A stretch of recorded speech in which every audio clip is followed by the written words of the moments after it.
What's up, guys? It's your boy KevOnStage with the lovely and luxurious Miss KevOnStage. and we are hypocrites. We're not hypocrites. We're not hypocrites. We're busy. We're busy and Tired.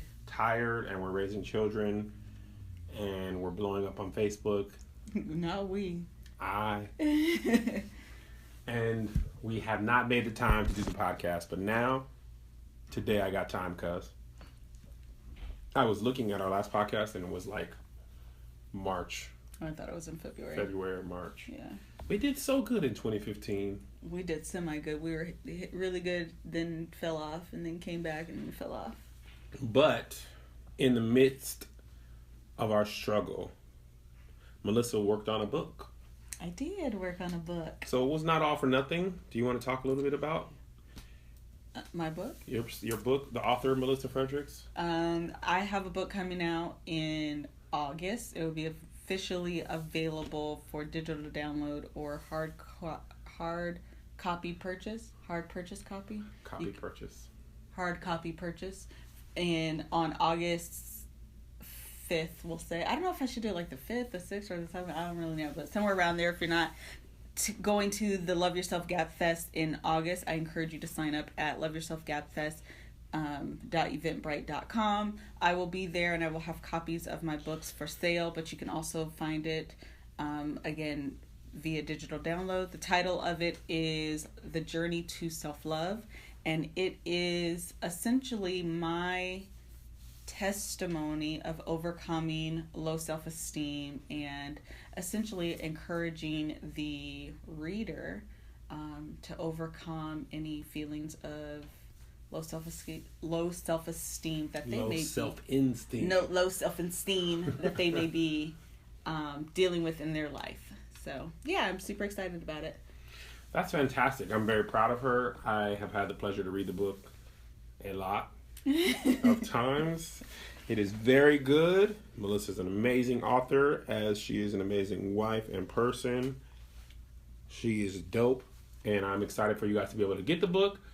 And we are planning on podcasting more now, but let our actions speak. I was about to say, can you just not make any promises? Because you always get on, we're back, everybody, we're back. We're going to do this every single day for the next whenever, because we're back. And then we do one. So just don't make no promises. Don't make any promises. All I can promise you is that we recorded this podcast. Right. Today, the day we are recording this is actually June 26th, the year our Lord and Savior 2016, which makes it me and Melissa's 12th year wedding anniversary. And how are we spending it? Podcasting. That's good. How are we spending it? For the people. The people's champ must be everything the people can't be. And that's just a Chance the Rapper lyric, and I love his new album. So anyway, shout out to Melissa for staying married to me for 12 years. Hello? I don't know how she did it. There was many a dark day. Oh, God's grace. Oh, but the grace. It came through. Oh, God. You're so silly. By his stripes, we are healed. So Melissa had the grand idea of having 12... What is the title? 12 lessons learned in 12 years. 12 years of married. 12 lessons learned in 12 years of marriage. And prior to our 12 years of marriage, we had 3 years of dating, 4 years of dating. I think it was more than... We met in 1999. We started dating in 2000. We got married in 2004. I think it was 3 years of dating, 1 year engaged. 1 year, and that's dating. Okay, so 4 years dating. Nobody counts that. 2000 to 2004, we dated. That's too much. We were dated, friends for 2 years. We dated for 3 years. We were engaged for 4 years, and we've been. No, that's too much. Just know we've been together since 2000, and it's 2016. That's a 16-year-old's whole life. That's a long time. We've been married or together, and married for the last 12. And I'm kind of sad. The only reason I'm sad is because the whole time we had 11 years of marriage, I could say 11 years of sacrifice. Didn't you do that last year? I did it a lot in this year. And now it's 12 years of marriage. And I don't know what the 13th theme is going to be. But we thank God for grace. So we have 12 tips that we worked on. And we're going to get to those right now. The first one is, don't expect things to stay the same. Actually, we probably should have started with don't expect things to change, and then don't expect things to stay the same. Well, let's do it. Yeah, that's the first two. First two, don't expect things, that really go hand in hand. They go hand in hand. First two, don't expect things to stay the same, and don't expect things to change. And what that really means is a lot of times people get married like, okay, I'm going to marry him or her, but I know that eventually whatever this thing that they do or this thing I don't like about them, they're going to have to get that changed. Right. Or you go in thinking that you're the force that can change them. Yes. And unfortunately, a lot of times that does not happen. Right. And if it's a big thing, like, say, for example, you believe in the Lord and Savior Jesus Christ and your spouse serves the devil, and you're like, oh, cool, they're going to serve Jesus. Why do they have to serve the devil? Yeah, just never know. So you believe in Jesus and his return, and they say, hail Satan, but you love them. And you're like, oh, I'm going to just keep going to revival, and I'm going to get them right. And they might serve the devil the whole time. Right. So is that change or that's change? You're expecting something to change, and that maybe they love the devil as much as you love Jesus. Right. So you just go in. You have to go into I do expecting the person to stay the person that they were on the altar. Yes. Things that you like and things that you don't like, because ultimately they may not change. Yes. And in turn, there's a lot of things about them that you may expect to stay the same forever. And it may change. So it's like a catch-22. Catch-22. Because really, circumstances in life happens and it causes people to evolve and change. Mm-hmm. But at the same time, you can't go in expecting people to change, because they may just get on your nerves for the rest of your I-dos. Yes. The thing about marriage is it's a malleable thing. It is a living, breathing thing. Your relationship will ebb and flow and change as you age, as life events happen, the birth of children, divorce of family members, death of family members, job changes, financial status, whether you start making a lot of money or lose a job or, lose your house or a leg, whatever. There's a lot of stuff that can happen that... You are so dramatic. Why do people have to lose a leg? People lose legs in the world. Lord have mercy. Have you seen people without one leg? No. You never seen it? Well, I've seen it. But the point is, life happens and life has an effect on people. Right. My wife was very career-driven, ambitious prior to the birth of our children. And, it didn't really matter to me either way. But had I expected her to climb the ranks of, the corporate ladder... And when Zay was born, she was like, I'm not going to stay at work all extra late. I got a baby at home. I want to spend time with my baby. So that's what she did. And, that, ambition didn't, wane, but it changed. She all of a sudden didn't want to stay at work all day and all night and didn't really care if that cost her promotions and stuff. Not that she just didn't start working. I'm just saying, like, your ambition level changed after the birth of children. Right. So if I was banking on you climbing the corporate ladder for whatever reason, then when that, changed in you, I would have been surprised. True. And a lot of times we're not ready for that change. And we're not ready. Right. We don't expect things to change. We don't expect things to change, and they do. And the only thing constant is change. The only thing constant is change. Who said that? I don't know. I did. Yes, technically you just said that. So yeah, So be wary of the fact that your marriage is ever changing. I imagine in 20 years, when I am 53, and I'm not going to reveal my wife's age, even though we're, only 6 weeks apart. I'm not going to reveal her age, but I imagine when I'm 53, I'm going to be a little different. It's funny we talk about this. My favorite color when we first met was blue. And I don't know what or when or how, but eventually I liked red more than blue. I don't think you actually knew what your favorite color was when you said it was blue. In front of the people. Yeah, I feel like you didn't know yourself. You used to just say stuff. I didn't know my own strength. I was listening to that yesterday.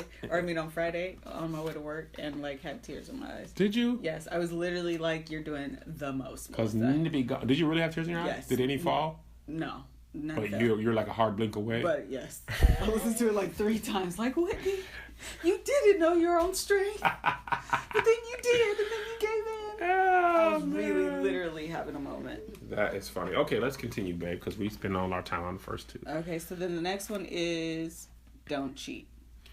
Don't cheat. It seems so simple. No, it is really simple. But I mean, it's very obvious. Very obvious, but a lot of marrieds do the cheating. A lot of marrieds. They placing poles in the wrong holes. That's what's happening in the world. And then they're trying to, come back from it. That's a devastating blow. It is. And not that you can't come back from it. It can be came back from. It can be came back from. But it is a tough one to recover from. Can be came back from. It changes your trust, the way your spouse sees you, the way they see themselves. It has so many negative ramifications.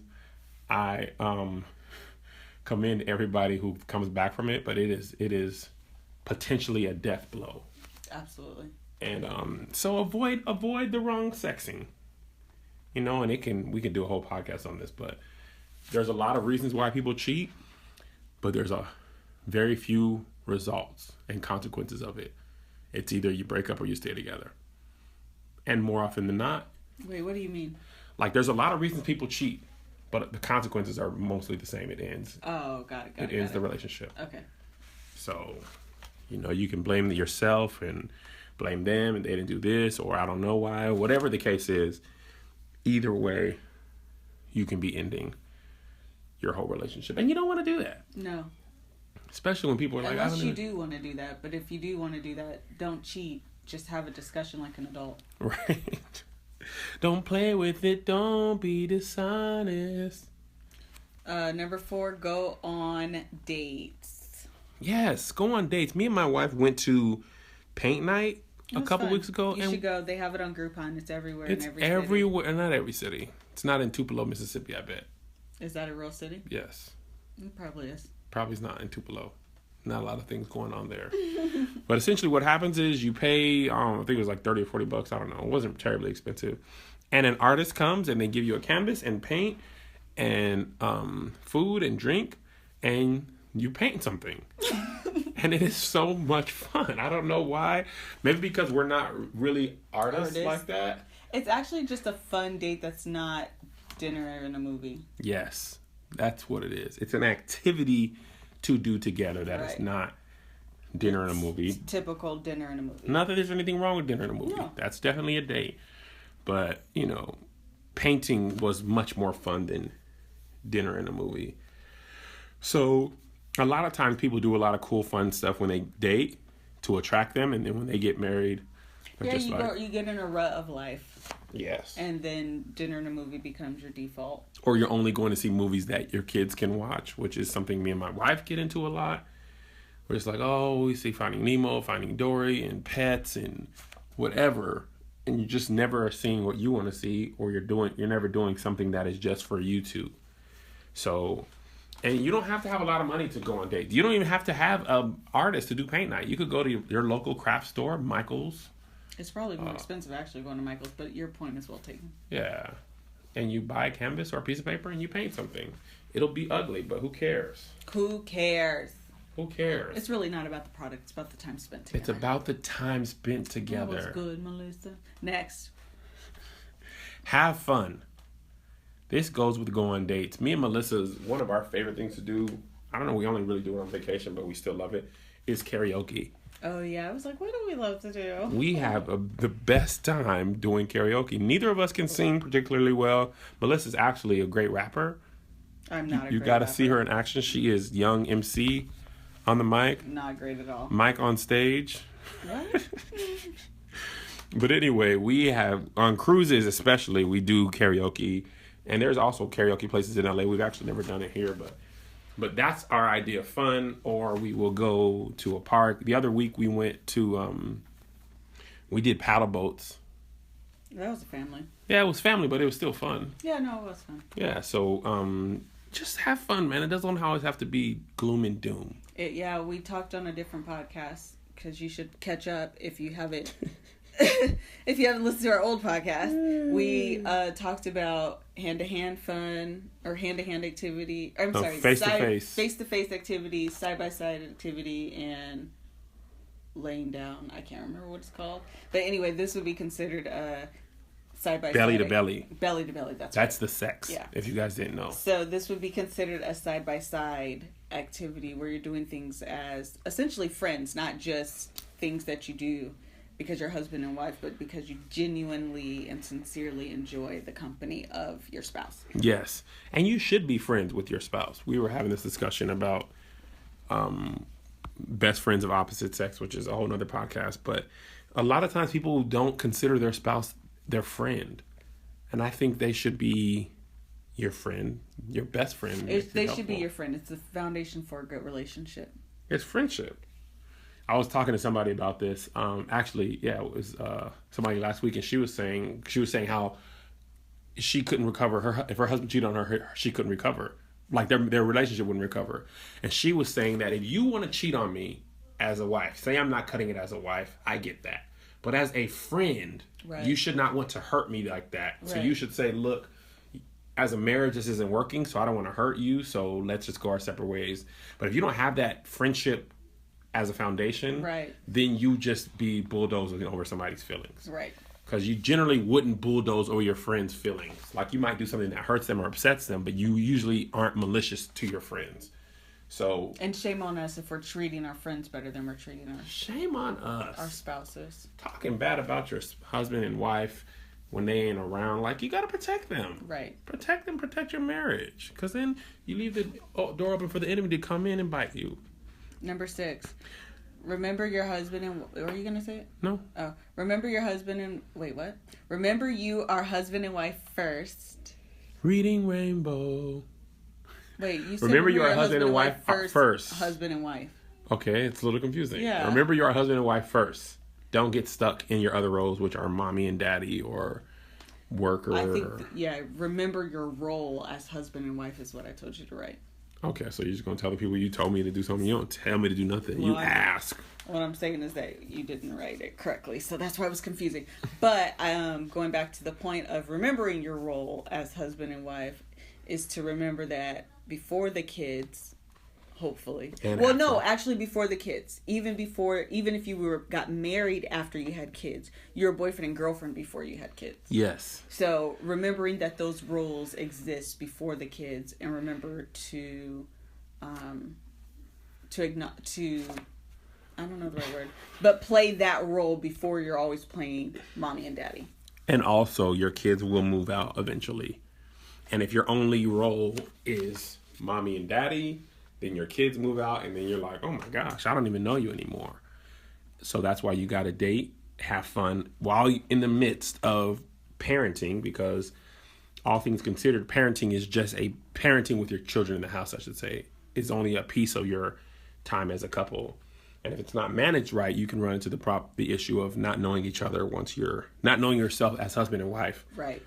As your kids grow up in age. I was listening, or I'm reading a book, and the author was saying that her and her husband look forward to empty nest without rushing the time that they have now. And I was like, that was just awesome to me, because I think a lot of times we do get so caught up in the roles of mommy and daddy that we're almost fearful of empty nest because you will be living with a stranger, because you haven't invested time in the role of in the role of husband and wife. Right. You invested all your time as mommy and daddy. And that can be particularly difficult if you had your kids before you got married, and if you got early pregnant and your whole relationship or a large portion of your relationship has been with children.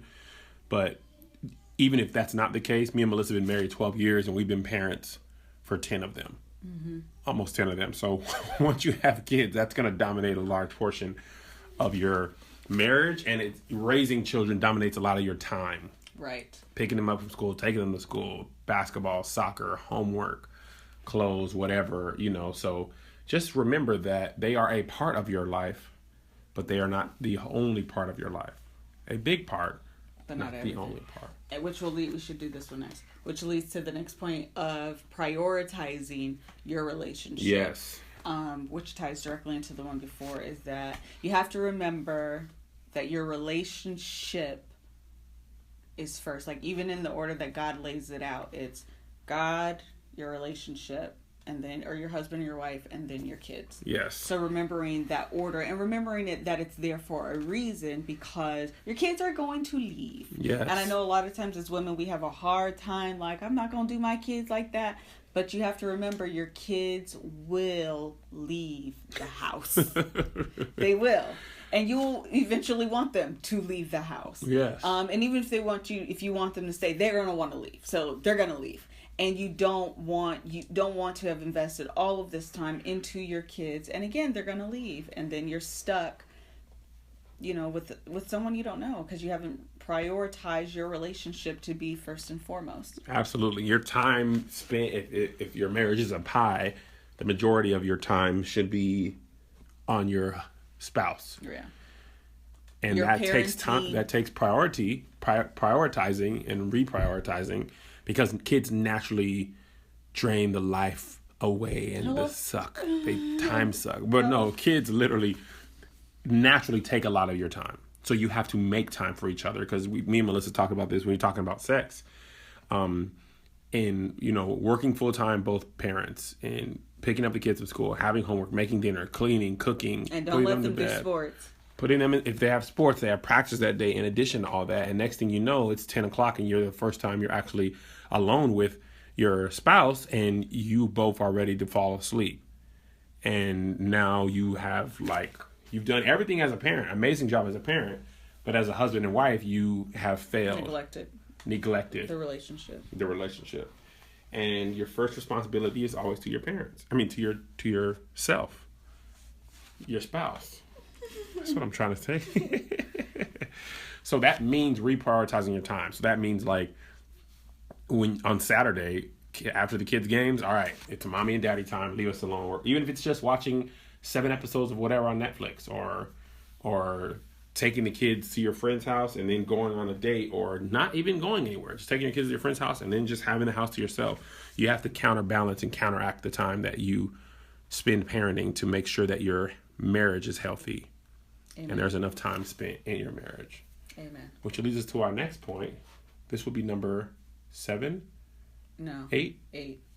Dream together. And make sure your dreams include the other person. Yeah. That's important. Yes, because one of the things I tell people a lot, people are like, why don't you do more stand-up in LA and all that? And I love stand-up, but I also love my family, and I don't want to spend, 9 hours at work, 3 hours in traffic, and then come home, eat lunch, kiss my wife, and then go hit the stage and not have any time for them. So my dream of, whatever my career is, includes my family. So I act accordingly, and that means I don't do as much stand-up or whatever, because I want to include my family in my dream, especially my wife. So I turn down stuff so that I can include her, if that makes sense. Does that make sense? Yeah. I was going to say the other part of that is just remembering that your, what was I going to say? I don't know, baby girl. Your dream, I forgot what I was going to say, but yeah, amen to what you said. It also reminds me of when we were thinking about moving to LA. It wasn't a dream of mine before. Do you remember? It was along the lines of making sure that you include them in your dream. Because a lot of times what can happen is you could have a dream, for example, to move off to LA. You haven't shared that dream with your spouse. So they're thinking a whole other, we're going to stay where we were going to stay in Washington. You have dreams to move. And now when it's time for you're ready to pursue your dream, your spouse is looking at you blindsided. Right. Because they had no idea. You didn't include them in, this is what I want to do. This is my dream. This is what I want to accomplish. Or you feel like they're holding you back, and they're not holding you back. You never included them in that plan. So now you resent them because, you don't want to dream. You don't want to go where I want to go. You never told me this. So, this, when I started having those feelings in LA, when me and Zay were doing Little Rascals, and by we, I mean he was, and I was driving him, I was telling her along the way, Liz, it's going to be hard for me to come back to Washington. I'm falling in love with this place. So I was already we were already starting to talk about, hey, how are we going to, what if we wanted to move? How could we do it? Blah, blah, blah. And the more you include your spouse, the less likely any dream will cause a rift. Because you always want to get their buy-in. Yes. That's what makes things go smooth. Get the buy-in of your spouse so that way when it's time to execute the dream, they're on board with it. And especially for men, when women are willing to, quote unquote, submit to the man when they feel like they've been included and that their opinions have been heard and we've reached this decision together and now you can take charge and lead this family because I trust that you are going to lead us in the right direction. Most of the time women don't want to submit because honestly, it's an indication of a lack of trust. Because submission just really means I am under the mission. So I am under the mission that you have for this household. But if I don't believe that you have a good mission, or I don't believe that you can execute the mission, or I don't believe that you can bring the mission to fruition, or you don't feel like you're a part of the mission, or I don't feel like I'm a part of the mission, then I'm going to question who's leading. Right. And then you got problems on top of each other. Yes. Next. Support one another. I'm Melissa's biggest fan, and she is my biggest fan. And when she got ready to write this book, I was right there like, you should do this, baby girl. I'm here for you. I'll help. I'll read. I'll help pay for. You don't always like to read, but you do read. But I'd read it. What do you mean I always like to read? I done read it every time you ask. You don't want to. How you know what I don't want to do? I love it. I love my eyes. Left to right. Word. Punctuation. Grammar. But I read it. I gave her feedback. She took some of it. She did what she wanted with other of it. I suggested an editor to her, put her in contact. I was there for her. And she's always been my fan for comedy. She told me when my Facebook video sucked. I did not say that. What you said?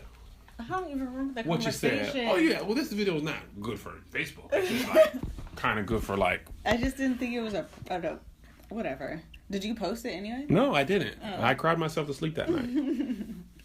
But it feels detrimental when you don't think your spouse... Going back to the dream thing, too. Yes. Dream or in support. If you don't feel like your spouse is on your team and cheering you on, it's not going to feel like you don't feel nothing. You're going to feel the opposite. It's very you're with me or against me situation. So it's easier to have somebody supporting you when they feel included in the plans. There you go. Bring it full circle. Bring it full circle. If you don't tell them what you want to do and why and how much it means to you, you just start doing it. Say you want to be a chef and all of a sudden you buying knives and spending time going to classes and you never told them. They're like, boy, why are you cooking all this? I already ordered food in. Or whatever. I mean, that's a terrible example, but you get my point. Next. Have sex. Lots of the sex. Why, Kevin? Open your legs. What? Put stuff in between your legs. This ain't G. Marriage ain't G. It's rated R. Lick. Do a lot of licking. So much lick.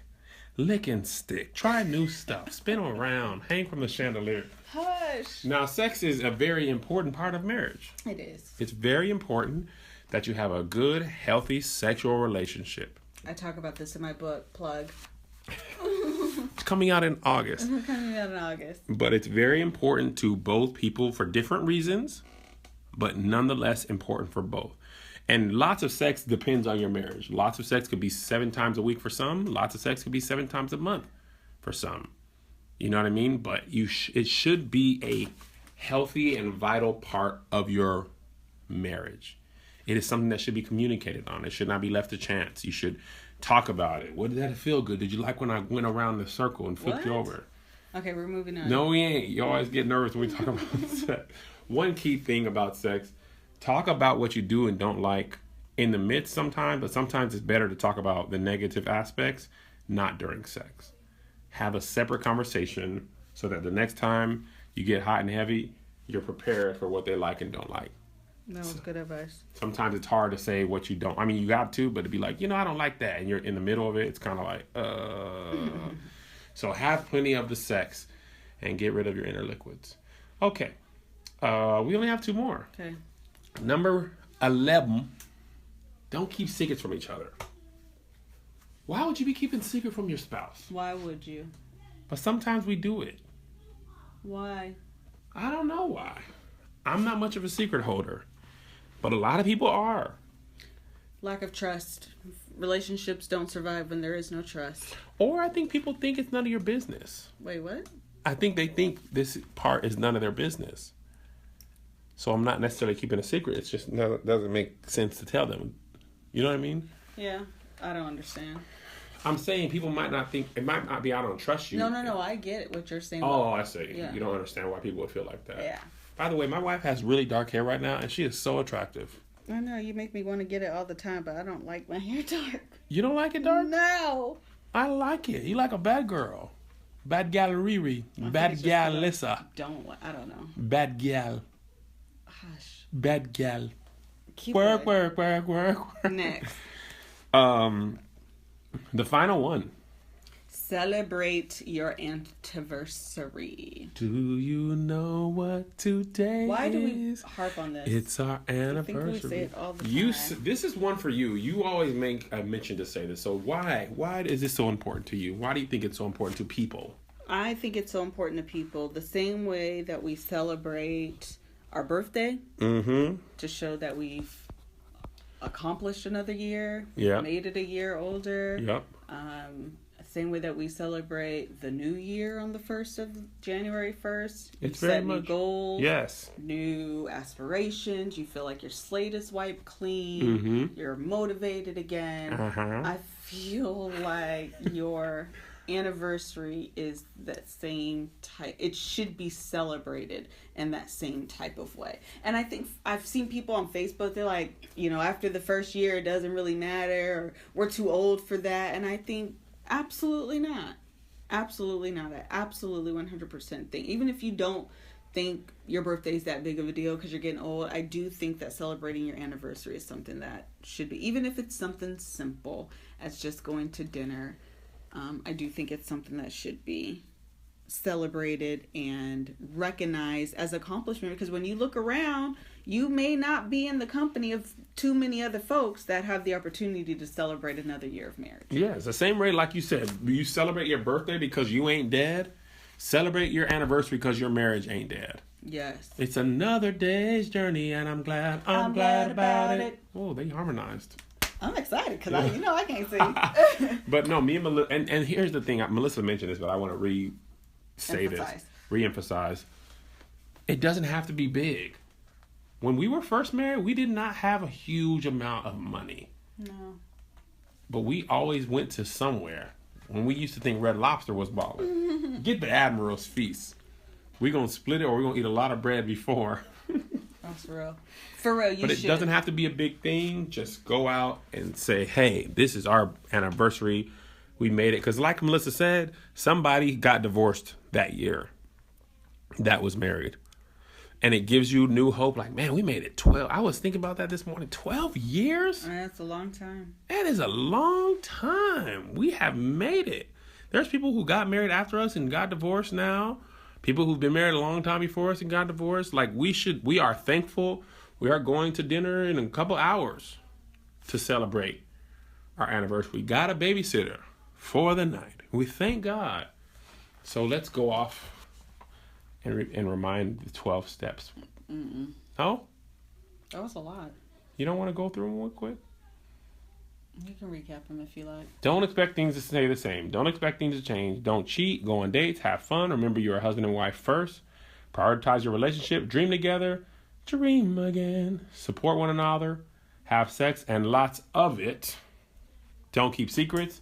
And celebrate your anniversary. And buy books. Buy books. Invest in your relationship. That's a bonus one. Yeah. Invest in your relationship. Yes. There's some books that have been super impactful for our marriage. 5 Love Languages, Every Man's Battle, the Waffling book. I can't think of what it's called. What? The book where it talks about men waffle and women spaghetti and waffles. I can't think of the title. Me either. Melissa has some other ones that have helped us or helped her.